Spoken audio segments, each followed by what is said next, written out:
Salut Laurence, alors est-ce que tu pourrais déjà te présenter à nos spectateurs?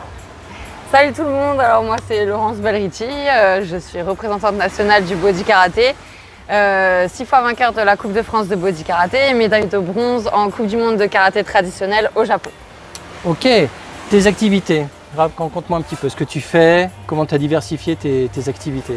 Alors globalement je suis entrepreneur, j'ai essayé de créer un maximum de choses autour de mon sport pour pouvoir vivre de ma passion. Donc je fais des stages dans toute la France, des formations dans toute la France, jusqu'en Martinique, n'est-ce pas? Et du coup, je vends mes cours par internet, j'ai ma propre collection de vêtements.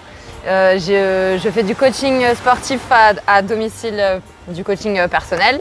Et puis un certain nombre d'événements sportifs que j'organise pour mettre en lien des victimes de violences avec des professionnels qui pourraient leur sauver la vie grâce au sport. Voilà. Ok, merci, bien occupé. Première question, qu'est-ce que tu penses de la thématique abordée dans cette Masterclass 2022, donc à savoir, pour évoluer, l'art martial doit-il rompre ou continuer, on va dire, préserver le lien avec la tradition? Qu'est-ce que tu penses de ce thème? Je trouve que c'est un thème qui est vraiment d'actualité, donc j'ai trouvé ça intéressant de l'aborder comme par hasard en ce moment. Parce que c'est vraiment maintenant qu'on se pose la question de savoir s'il faut vraiment conserver les traditions, karaté, la rigueur, la manière d'aborder certains cours, etc.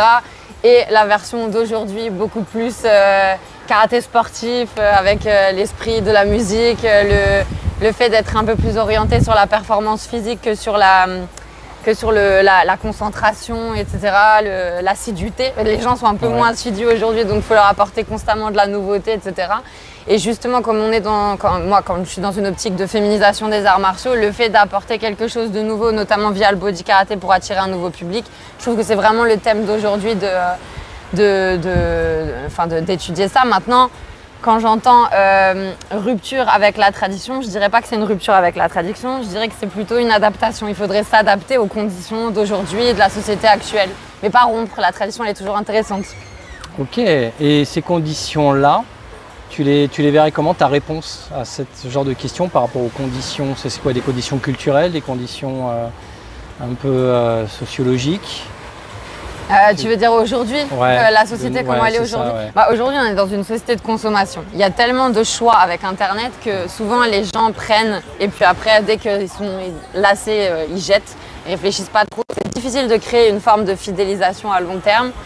Et le côté très rigoureux des cours ultra concentrés où on n'a pas le droit de parler, où on est super sérieux, etc. Aujourd'hui, c'est difficile d'accrocher tous les publics avec ce genre de mentalité.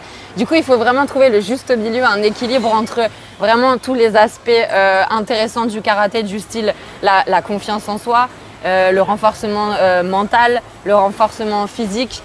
Et après le côté maîtrise de soi, le côté passage à niveau, etc. Ça, c'est intéressant. Maintenant, il faut adapter avec la société d'aujourd'hui dans le sens où on essaye de justement aborder le côté un peu plus performance physique, musique, attirer différents publics, rechercher les jeunes parce que les jeunes ils sont de moins en moins intéressés par les cours traditionnels.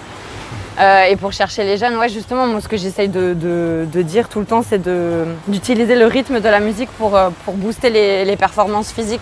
Le perfectionnement du karaté via la musique, c'est super intéressant. Faire des coups de pied à fond la caisse sur un rythme à 140 BPM, 160 BPM, c'est intéressant pour un combattant, c'est très complémentaire. Et du coup, ça apporte de nouvelles méthodes d'entraînement, plus adaptées, à tous les publics en tout cas.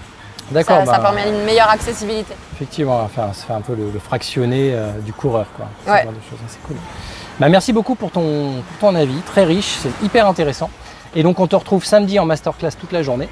Et puis tu participes aussi donc, au relais pour le cancer, enfin plutôt contre le cancer, mais pour la lutte contre le cancer. Voilà, samedi, c'est ça? C'est ça, ouais. Moi, j'essaye d'être active dans toutes les causes qui concernent les femmes. Et du coup, là, quand on m'a contactée pour Octobre Rose, sachant que je suis déjà très active dans ma région dans ce domaine-là, je me suis dit que voilà, si je suis ici, autant faire en sorte d'aider les autres ici aussi, hein, pourquoi pas. Donc voilà. Super cool. Merci beaucoup. À bientôt. Ciao. Portez-vous bien.